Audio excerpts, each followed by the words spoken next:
आपको अगर बॉलीवुड की पुरानी फिल्में याद हो तो अक्सर उसमें ऐसे सीन्स आते थे जहां पर कुछ ढाबे पर कुछ पुलिस वाले खाकर और बिना पैसे दिए चले जाते थे।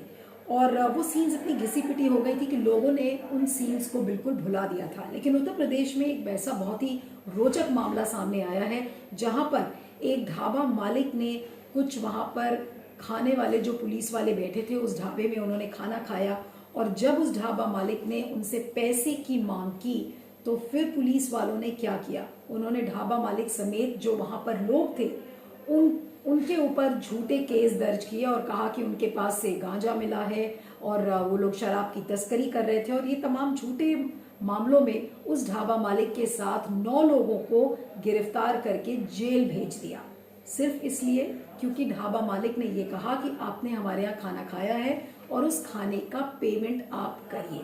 तो उसका नतीजा क्या हुआ, पुलिस वालों ने ढाबा मालिक को धमकी दिया और कहा कि हम इसका बदला चुकाएंगे। और बदला चुकाने की बात कह के थोड़ी देर बाद 2 जीप भरकर पुलिस वाले आए और उन्होंने उस ढाबा मालिक को और साथ में जो लोग इंटरवीन कर रहे थे, वहां पे जो कस्टमर्स ढाबे पर बैठे हुए थे, तो उन लोगों ने जब इंटरवीन किया तो उन लोगों को जबरदस्ती जीप में भरकर बंद कर दिया गया और उनको जेल में डाल दिया गया। और केसेस क्या बनाए गए, ये कहा गया कि इन लोगों के पास से जो अवैध शराब है वो निकली है, अवैध गांजा मिला है और ये लोग इसकी तस्करी करना चाह रहे थे। तो पुलिस ने ये सारी बातें अपनी प्रेस नोट में लिखी थी। ये 4 फरवरी के दिन की बात है, जबकि पुलिस ने अपने ऑफिशियल प्रेस नोट में ये लिखा है कि लोगों से अवैध शराब और गांजा बरामद हुआ है और एक एनकाउंटर के बाद इन लोगों को जेल में डाला गया है। लेकिन इस बात को लेकर कुछ लोगों ने कंप्लेंट किया, क्योंकि जो ढाबा मालिक हैं उनके जो भाई हैं उन्होंने कहा कि इन पुलिस वालों से उनके भाई ने पैसे मांगे थे और पैसे मांगने की बात को सुनकर पुलिस वालों को गुस्सा आया और फिर उन्होंने इसको जबरन इन सबको जेल भेज दिया गया। अब इस पूरे मामले की इंक्वायरी हुई, क्योंकि इसकी शिकायत सीनियर पुलिस ऑफिशियल से की गई। तो अब 40 दिन बाद, ये 4 फरवरी की प्रेस नोट थी, 40 दिन बाद आज यूपी पुलिस ने एक इंस्पेक्टर और 2 कांस्टेबल्स को सस्पेंड किया है, क्योंकि इन लोगों ने झूठा मामला एक ढाबा मालिक और उसके साथ 9 लोगों के खिलाफ बनाया था कि उनके पास से अवैध शराब और गांजा मिला है। तो और जो राजीव कृष्णा है एडिशनल डीजीपी जो ईटा जोन के, क्योंकि ये ईटा डिस्ट्रिक्ट का मामला था, तो उन्होंने कहा है कि संगीन आरोप दर्ज किए गए हैं। जो कोतवाली देहात पुलिस स्टेशन है वहाँ के इंचार्ज के खिलाफ संगीन आरोप लगे हैं और ये इंक्वायरी अभी चल रही है। और ये जो पूरा मामला है इसकी इंक्वायरी को अब ईटा से अब अलीगढ़ में शिफ्ट कर दिया गया है ताकि सब लोगों को न्याय मिल सके। लेकिन यहाँ पर अब ये इंक्वायरी तो लंबी चलती रहेगी, लेकिन कुछ सवाल यहाँ पर आपके सामने मैं खड़े करना चाह रही हूँ कि ये पुलिस की कैसी मानसिकता है। ज्यादातर हमने देखा है कि छोटे शहरों में, गाँव में पुलिस अपनी वर्दी और डंडे के बल पर काम करती है। अक्सर आपने देखा होगा कि फल वाले के पास कुछ पुलिस वाले खड़े हैं, उन्होंने फल खा लिया और उसके फल वाले के पैसे नहीं दिए। उसी तरीके से इस ढाबा वाले के ढाबे पर पुलिस वालों ने खाना खाया, लेकिन वो पैसे देने के लिए तैयार नहीं है। तो ये पुलिस वालों की ये कैसी मानसिकता है कि आप खा लेते हैं लेकिन आप पैसे नहीं देना चाहते, क्योंकि आप ऐसा सोचते हैं कि आपकी वर्दी और डंडे के बल पर वो ढाबा वाला या फल वाला आपसे पैसे नहीं मांगेगा। तो ये कैसा पुलिसिया राज है। आज योगी सरकार के जो सीनियर पुलिस ऑफिशियल्स हैं उन्होंने इस पर एक्शन लिया है, क्योंकि उनको कहीं ना कहीं लगा कि ये मामला पॉलिटिकल बन जाएगा, इससे योगी सरकार की छवि को नुकसान पहुंचेगा। लेकिन ज्यादातर जो पुलिस वाले हैं उनकी मानसिकता इसी स्तर पर है कि आप खा लीजिए या पी लीजिए और फिर उसके बाद आपसे पैसे नहीं मांगे जाएं, क्योंकि आप वहां पर, आपका वर्चस्व है, आप वर्दी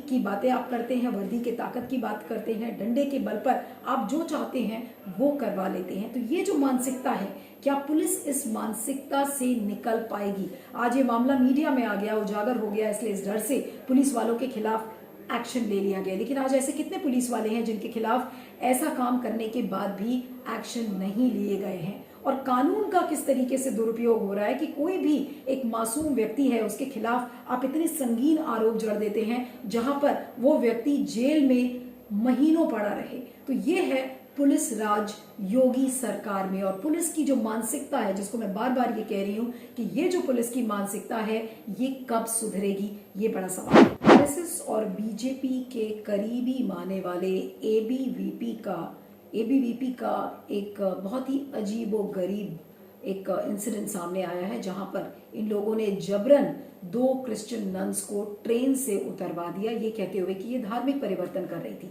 ये वाकया है 2 नन्स का, उनके साथ 2 छोटी लड़कियां राउरकेला जा रही थी और जैसे ही ये ट्रेन झांसी स्टेशन पर पहुंची तो कुछ 150 एबीवीपी के जो एक्टिविस्ट थे वो घुसे और उन्होंने अपने आप को हिंदू समाज का रक्षक बताया। और ये भी बताया जा रहा है कि जो इसके पहले कि ये जो सारे एक्टिविस्ट थे ये ट्रेन के अंदर घुसे, उसके पहले ही बजरंग दल के जो लोग हैं उन्होंने जीआरपी को यानी कि जो रेलवे प्रोटेक्शन फोर्स को ऑलरेडी कंप्लेंट कर दिया था कि इस ट्रेन में 2 नन्स जा रही हैं जो कि धार्मिक परिवर्तन 2 लड़कियों का कर रही हैं। अब इस मामले ने तूल पकड़ लिया क्योंकि जीआरपी ने उन नन्स को जबरदस्ती उतरवाया झांसी स्टेशन पर। उनसे 5 घंटे लगातार पूछताछ चली, उनके आधार कार्ड्स को चेक किया गया और पूछताछ के एंड में ये पता चला कि ये नन्स, क्योंकि उन लड़कियों का पहली बार समर हॉलिडे था और वो नन्स का प्रशिक्षण ले रही थी और वो अपने घर जा रही थी, इसलिए वो नन्स उन्हें छोड़ने जा रही थी। यानी कि इसमें धार्मिक परिवर्तन का कोई मामला नहीं था, लेकिन एक फॉल्स कंप्लेंट बजरंग दल ने किया, जिसके बाद एबीवीपी के जो एक्टिविस्ट हैं वो सक्रिय हो गए और उस कंप्लेंट के बल पर उन नन्स को जबरन उतरवा दिया गया। और नन्स इतना डर गई कि वो अगली ट्रेन पकड़कर वापस राउरकेला की तरफ तो बढ़ गई, लेकिन उन्होंने अपना ड्रेस, जिसे हम हैबिट कहते हैं, वो उतार दिया इस डर से कि कहीं ऐसा ना हो कि आगे के स्टेशंस में उन्हें फिर से तंग किया जाए।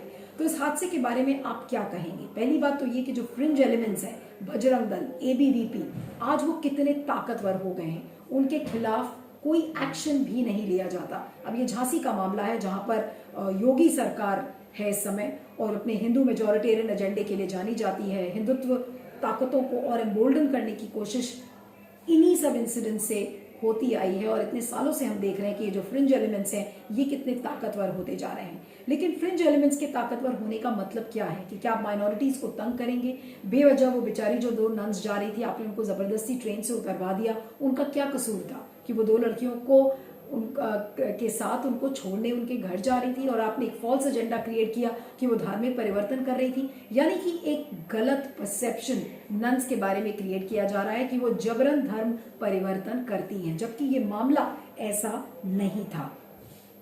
ऐसे ही सब जब इंसिडेंट्स होते हैं तो वो सोसाइटी को पोलराइज करते हैं। और क्या गलत कहा था शशि थरूर ने कि India is becoming a Hindu Pakistan, यानी कि जो हिंदू मेजॉरिटेरियन एजेंडा है उसको इतना लोगों पर थोप दो कि चाहे वो मुस्लिम्स हो चाहे वो ईसाई हो, वो बिल्कुल डर जाएं और इस हद तक डर जाएं जैसे कि इस केस में हमने देखा कि नन्स ने अपना हैबिट उतार दिया था इस डर से कि कहीं ऐसा ना हो कि फिर से आगे जो फ्रिंज एलिमेंट्स है वो उन्हें तंग करें। तो ये जो तमाम जो एक रिलीजियस फैनेटिसिज्म यानी कि जो धार्मिक कट्टरता का हम एक माहौल देख रहे हैं जिसमें कि जो माइनॉरिटीज हैं वो डरी हुई हैं, तो क्या गलत होगा? कुछ इस तरीके के ही हादसे इस बात को पूरी तरह से साबित कर देते हैं कि जो हिंदुत्व एजेंडा है वो किस तरह से फल और फूल रहा है, और खासकर वो राज्य में जहां पर बीजेपी का शासन है। अब क्या आज अमित शाह इन फ्रिंज एलिमेंट्स के खिलाफ कार्रवाई करेंगे? ये एक बड़ा सवाल है क्योंकि इसने एक राजनीतिक रंग ले लिया है। क्रिश्चियन चर्च ऑर्गेनाइजेशंस ने इस मामले को ह्यूमन राइट्स ऑर्गेनाइजेशंस से उठाने के लिए कहा है। राष्ट्रीय महिला आयोग को इंटरवीन करने के लिए कहा गया है। केरला के जो मुख्यमंत्री हैं पिनाराई विजयन, उन्होंने अमित शाह को एक चिट्ठी भी लिखी है और कहा है कि कड़ी कार्रवाई इन फ्रिंज एलिमेंट्स के खिलाफ होनी चाहिए। तो सभी विपक्षी पार्टीज के तरफ से इसकी काफी भर्त्सना की गई है और क्योंकि केरला में चुनाव है और इसका डैमेज कंट्रोल बीजेपी को करना था, इसलिए अमित शाह ने आज रैली के मंच से ही ये कहा है कि इसमें जो सजा होगी या जो दंड होगा वो इनके खिलाफ लिया जाएगा, क्योंकि एक फॉल्स मामला था, एक झूठा आरोप नन्स को लगाया गया और एक ट्रैवल करता हुआ एक पर्सन उसको आप जबरन ट्रेन से उतरवा दें और एक झूठी कंप्लेंट करके कि आप इसका धार्मिक परिवर्तन कर रहे हैं, तो ये सिविलिटी के खिलाफ भी है। धार्मिक कट्टरता का मामला मैंने आपको बताया, किस तरीके से ये फ्रिंज एलिमेंट्स कितने ताकतवर होते जा रहे हैं और इनके खिलाफ कोई कार्रवाई नहीं हो रही है। एक के बाद एक ये गलतियां करते हैं लेकिन इन्हें छूट मिल जाती है।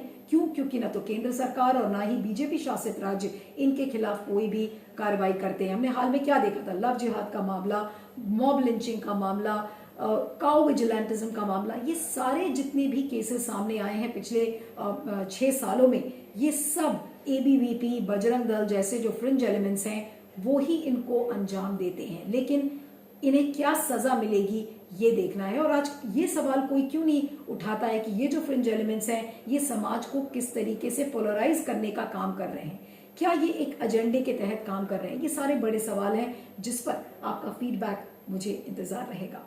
सत्य हिंदी का ऐप डाउनलोड करें गूगल प्ले स्टोर पर।